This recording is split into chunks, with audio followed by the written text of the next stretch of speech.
ആടിൻ്റെ മീറ്റിന് ഡിമാൻഡ് കൂടുതലാണ്, എന്നാലും ഇപ്പോഴത്തെ നിലവിലെ സാഹചര്യത്തിൽ ആട് വളർത്തൽ വളരെ കുറവാണ്. അതിൻ്റെ കാരണം എന്തായിരിക്കും? ആടിറച്ചിക്ക് വില കൂടുതലാണ്, ആവശ്യക്കാർ കൂടുതലുണ്ട്. പക്ഷേ അതിൻ്റെ ആ വില കൂടുതലിനും ആവശ്യക്കാർ കൂടുതലുള്ളതിനനുസരിച്ച് ഉൽപ്പാദനം നടക്കാത്തതുകൊണ്ടാണ് ആ ഒരു വില വർധനവ് വരുന്നത്.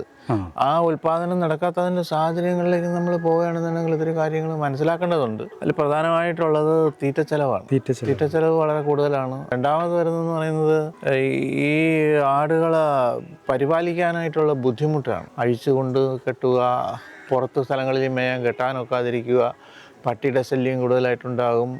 അപ്പോൾ അങ്ങനെ വരുമ്പോൾ ആർക്കും ഇത് ചെയ്യാനായിട്ട് ഒക്കില്ല. ചെറിയ കർഷകരൊക്കെ ഏതെങ്കിലും രീതിയിലൊക്കെ ചെയ്യുന്നതിനൊക്കെ ഈ രീതിയിലുള്ള പ്രതിസന്ധികൾ വരുമ്പോൾ അവർക്ക് മുന്നോട്ട് പോകാൻ ഒക്കില്ല. ഒന്ന് തീറ്റച്ചെലവ്, രണ്ടാമത്തത് വെളിയിൽ ഏതെങ്കിലും രീതിയിൽ കെട്ടി ഇതിൻ്റെ തീറ്റച്ചെലവിന് ഒരു ചെറിയ പരിഹാരമെങ്കിലും കണ്ടെത്താനായിട്ട് പരിശ്രമിച്ചാൽ അത് സാധിക്കാനൊക്കാത്ത സാഹചര്യം എന്നിപ്പോൾ ഇവിടെ നമുക്കിവിടെ നിലവിലുണ്ട്. അപ്പോൾ അത് വേറൊരു ബുദ്ധിമുട്ടാണ്. പിന്നെ അതെല്ലാം കഴിഞ്ഞാൽ അതിൻ്റെ മൂന്നാമത് വരുന്ന പ്രധാന കാരണം ഇത്രയും ബുദ്ധിമുട്ടി വളർത്തുന്ന കർഷകന് അതിൻ്റെ യഥാർത്ഥ വിലയ്ക്ക് അവകാശമില്ല. അങ്ങനെ കിട്ടാതെ പോകുന്നൊരു സാഹചര്യം അവനെ ഒരുപാട് വിഷമത്തിലാക്കും.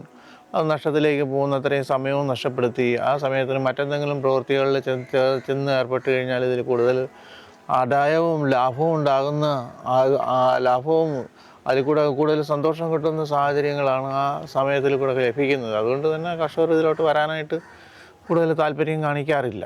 പിന്നെ ഇത് കൂടുതൽ ഇൻട്രസ്റ്റഡ് ആയിട്ടുള്ള ചില കർഷകർ മാത്രമാണ് അത് വലിയ തോതിലൊക്കെ കൊണ്ടുപോകുന്നത്. ചെറിയ തോതിൽ എന്നെ പോലുള്ള ചെറിയ കർഷകരൊക്കെ ആണെന്നുണ്ടെങ്കിൽ അത് ചെയ്യുക എന്നുള്ള ആ ഒരു ഉദ്ദേശം മനസ്സിലുള്ളത് കൊണ്ട് അതിൻ്റെ അനുഭവങ്ങളും അതിൻ്റെ രീതികളും അറിയാവുന്നത് കൊണ്ട് ഈ പ്രകാരം അത് ഫെൻസ് ചെയ്ത് ആ ഫെൻസിങ്ങിനകത്ത് കൂട് നിർമ്മിച്ച് ആ കൂട്ടിനകത്ത് തന്നെ തീറ്റ കൊടുത്ത് ഈ കെട്ടി വലിച്ചുകൊണ്ട് പോക്കും അഴിപ്പും കാര്യങ്ങളും ഒഴിവാക്കിക്കൊണ്ട് പ്രകൃതിദത്തമായിട്ട് അവർക്ക് സഞ്ചരിക്കാനുള്ള സ്വാതന്ത്ര്യം അതിനകത്ത് ഉറപ്പുവരുത്തിക്കൊണ്ട് ആ തീറ്റകൾ പുറത്തു നിന്ന് ശേഖരിച്ച് അത് കൊടുക്കുന്ന രീതി പ്രധാനമായിട്ട് അരിഞ്ഞ് ചെറുതാക്കി കൊടുക്കുക. അപ്പോൾ വേസ്റ്റ് അധികം ആക്കാതെ അത് കഴിക്കാനായിട്ടുള്ള സാഹചര്യം ഒരുക്കി കൂടുകളിൽ തീറ്റ കൊടുക്കുക, അഴിച്ചു വിട്ടിരിക്കുകയാണ്, അതിനകത്ത് വന്ന് ഭക്ഷിക്കുക. ആ രീതിയിൽ ഒരു ചെറിയ രീതിയിലൊക്കെ ചെയ്തു പോകുന്നുണ്ട്. അതിലൊരു സന്തോഷം കണ്ടെത്തി വളരെ വലിയ ആദായമൊന്നും അല്ലെങ്കിൽ പോലും അതിൽ കൂടെ കിട്ടുന്ന സംതൃപ്തി അത് ഉറപ്പുവരുത്താൻ വേണ്ടിയിട്ടാണ് പ്രധാനമായിട്ടും ചെയ്യാനായിട്ട് ഒരുങ്ങുന്നത്.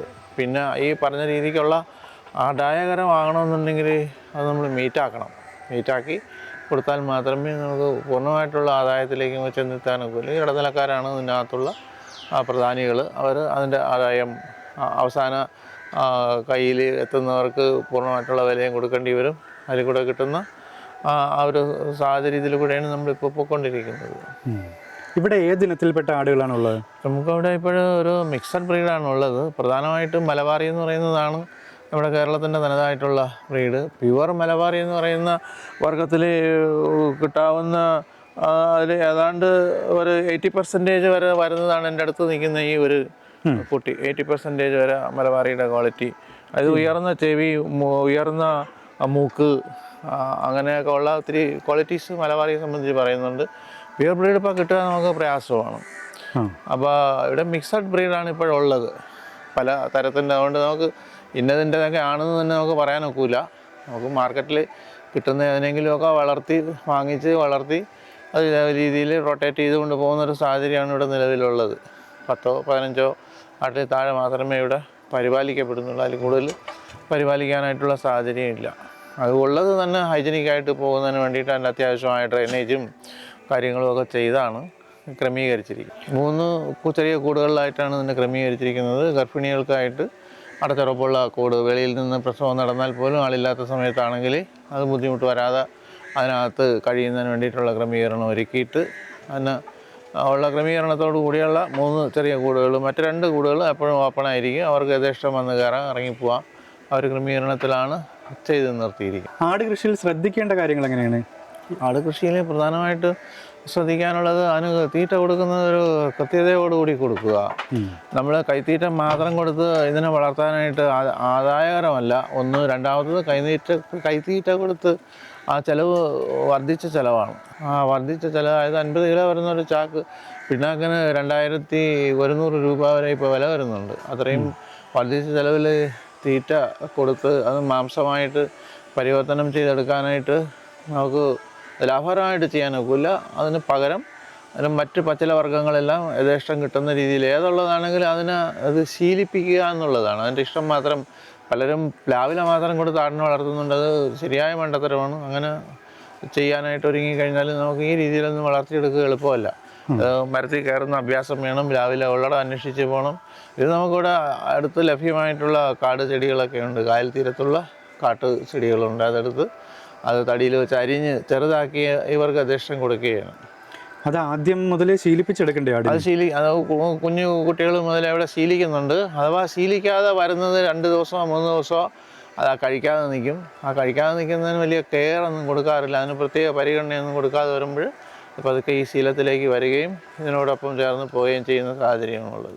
ആടുകൾക്ക് വരുന്ന പ്രധാന രോഗങ്ങൾ എന്താണ്? എന്തെങ്കിലും പ്രധാന അനുഭവത്തിൽ വരുന്നത് ആണാടുകൾക്ക് ഈ കല്ല് എന്ന് പറയുന്ന കാൽഷ്യം ഡെപ്പോസിറ്റ് മൂത്രനാളിയിലും മറ്റുമായിട്ടൊക്കെ വന്ന് അങ്ങനെ ഉണ്ട്. അതിവിടെ അങ്ങനെയൊക്കെ റെയറായിട്ട് ഉണ്ടാകാറുണ്ട്. കൂടുതൽ വളർത്തുന്ന അനുഭവസമ്പത്തരായിട്ടുള്ള വലിയ ഫാംകാർ, ഞാൻ ഇങ്ങനെ ഉണ്ടായ അവസരത്തിൽ ഫാംകാരെയൊക്കെ വിളിച്ച് അന്വേഷിച്ചപ്പോൾ പ്രധാനമായിട്ട് ഏതെന്ന് പറയുന്ന കാലത്തിൽ തന്നെ ഒരുപാട് ബ്രാഞ്ചസൊക്കെ ഉള്ള അറിയുന്നൊരു ഫാമാണ്. അവരുടെ അന്വേഷിച്ച് അവർ പറഞ്ഞത് ഇത്തരം കൃത്രിമ റെഡിമെയ്ഡായിട്ടുള്ള തീറ്റ വാങ്ങിക്കൊടുത്താൽ കല്ലിൻ്റെ സാധ്യത കൂടുതലാണ്. അല്ലാതുള്ള തീറ്റകളാണ് നാച്ചുറലായിട്ട് നമുക്ക് നാച്ചുറലായിട്ട് ഉണ്ടാക്കുന്ന തീറ്റകൾ. അതായത് പിണ്ണാക്ക് അനുബന്ധമായിട്ടുള്ള തവിടുകൾ, ഒരു മിക്സഡ് ആയിട്ടുള്ള തീറ്റകൾ പെലറ്റ് രൂപത്തിൽ കൊടുക്കുന്നതിലാണ് ഈ കല്ലിൻ്റെ സാധ്യത കൂടുതൽ കാണുന്നത്. അത്തരം തീറ്റകൾ ഒഴിവാക്കി ചെയ്യുന്നതായിരിക്കും നല്ലത് എന്നുള്ള അഭിപ്രായം അവരുടെ അനുഭവത്തിൽ നിന്നും അവർ പറഞ്ഞു തരികയുണ്ടായി. അപ്പോൾ അതിനെ തുടർന്ന് നമ്മളിവിടെ അങ്ങനെയുള്ളത് കൊടുക്കാറില്ല. അതിന് മുമ്പ് അങ്ങനെ ഉണ്ടായി. പിന്നെ വൈറ്റമിൻസിൻ്റെ ഒക്കെ കുറവ് കൊണ്ട് ഇതിന് പല രീതിയിലുള്ള തളർച്ചകളും ഡെഫിഷ്യൻസികളും ഒക്കെ ഉണ്ടാകാറുണ്ട്. അത് നമ്മൾ ശ്രദ്ധിക്കേണ്ടതാണ്. അത്തരം വൈറ്റമിൻസ് സപ്ലിമെൻറ്റുകൾ അവർക്ക് ഒരു ml വീതമൊക്കെ നമ്മൾ കൊടുക്കുന്നത് ഉചിതമാണ്. അവരുടെ ആരോഗ്യം നിലനിൽക്കുന്നതിനായിട്ടും വളർച്ച നിലനിൽക്കുന്നതിനുമൊക്കെ സഹായകരമാണ്. കൃത്യതയിൽ വിരമരുന്ന് കൊടുക്കുക. ഈ വിരമരുന്ന് കൃത്യതയിൽ കൊടുക്കാതെ വരുമ്പോഴത്തേക്കും അതിന് പല രീതിയിലുള്ള വയറിളക്കം തുടങ്ങിയ സാഹചര്യങ്ങൾ വരെയൊക്കെ കാണാറുണ്ട്. അവിടെ കൃത്യമായിട്ടും വിരമരുന്ന് ഡോക്ടറുടെ നിർദ്ദേശം അനുസരിച്ച് കൊടുക്കുന്നത് ഉചിതമായിരിക്കും. ഇത്രത്തോളം ചെലവ് മുടക്കി ഈ ആട് കൃഷി ചെയ്യുമ്പോൾ അത് ലാഭകരമാണോ? ലാഭകരമാണോ എന്ന് ചോദിച്ചാൽ അത് ശരിക്കും ലാഭകരമാണോന്നുണ്ടെങ്കിൽ നമുക്കതിൻ്റെ മാംസം ഡയറക്റ്റായിട്ട് കൊടുക്കാനൊക്കെ ഒരു അനുഭവം എന്ന് പറയുന്നത് ഈ പറഞ്ഞ രീതിയിലുള്ള പ്രയാസങ്ങൾ വന്ന ഒരു മുട്ടനാടിന് അത് കൊടുക്കാനായിട്ട് പരിശ്രമിച്ചപ്പോഴത്തേക്കും 3000-4000 രൂപ തരാം, 3-4 കിലോയെ തൂക്കമുള്ളൂ എന്നുള്ള രീതിയിൽ പുച്ഛഭാവത്തിൽ വന്ന് സംസാരിച്ച് നമ്മൾ അവഗണിക്കാനായിട്ട് ശ്രമിച്ചു. അപ്പോൾ ആ ഒരു സാഹചര്യത്തിൽ കുറച്ച് സുഹൃത്തുക്കളെയൊക്കെ കൂടെ വിളിച്ച് അവരെയൊക്കെ പങ്കാളികളാക്കിക്കൊണ്ട് 850 രൂപ നിരക്കിൽ ഇതിനെവിടെ നിന്ന് ഒഴിവാക്കിയപ്പോൾ അത് 14 കിലോ മീറ്റ് മാത്രം അതിൽ നിന്ന് കിട്ടിയൊരു അനുഭവമുണ്ട്. അപ്പോൾ ആ രീതിയിൽ നമുക്ക് കൊടുക്കാനൊക്കെ ആണെന്നുണ്ടെങ്കിൽ അതിനുള്ള സാഹചര്യങ്ങൾ ഉണ്ടാകുകയാണെന്നുണ്ടെങ്കിൽ അത് ലാഭകരം തന്നെയാണ്. മാർക്കറ്റ് വില ഇപ്പോൾ 1000, 1200, 1100 എന്നുള്ള രീതിയിൽ വരെ നടക്കുന്നതായിട്ടൊക്കെ കേൾക്കുന്നുണ്ട്. ഏത് തന്നെയാണെങ്കിലും നമുക്ക് 1000 രൂപ നമുക്ക് പ്രതീക്ഷിക്കാവുന്നതാണ്. കാരണം അങ്ങനെ നമുക്കൊരു സാഹചര്യം ഒരുങ്ങുകയാണെന്നുണ്ടെങ്കിൽ ലാഭകരം തന്നെയാണ്. ഈ ആട് കൃഷി ലാഭകരമാക്കാനായിട്ട് എന്തെങ്കിലും നിർദ്ദേശങ്ങളുണ്ടോ? നിർദ്ദേശങ്ങളായിട്ട് പ്രധാനമായിട്ട് വയ്ക്കാനുള്ളത് അതിൻ്റെ കാഷ്ടം, ആട്ടിൻ പിളുക്ക്. അത് ഉത്തമമായിട്ടുള്ള ഒരു ജൈവവളമാണ്. അത് ചെടികൾക്കും മറ്റും കൃഷികൾക്കും ഒക്കെ ഉപയോഗിക്കാവുന്ന നല്ല ജൈവവളമാണ്. എൻ്റെ ഒരു അനുഭവത്തിൽ ഞാൻ ഈ നനകിഴങ്ങ് കൃഷി ചെയ്തിരുന്നു. അത് എത്രത്തോളം ഉയരത്തിൽ പടരുന്നോ അതിനനുസരിച്ച് അതിൻ്റെ വിത്തിൻ്റെ വലിപ്പം കൂടും.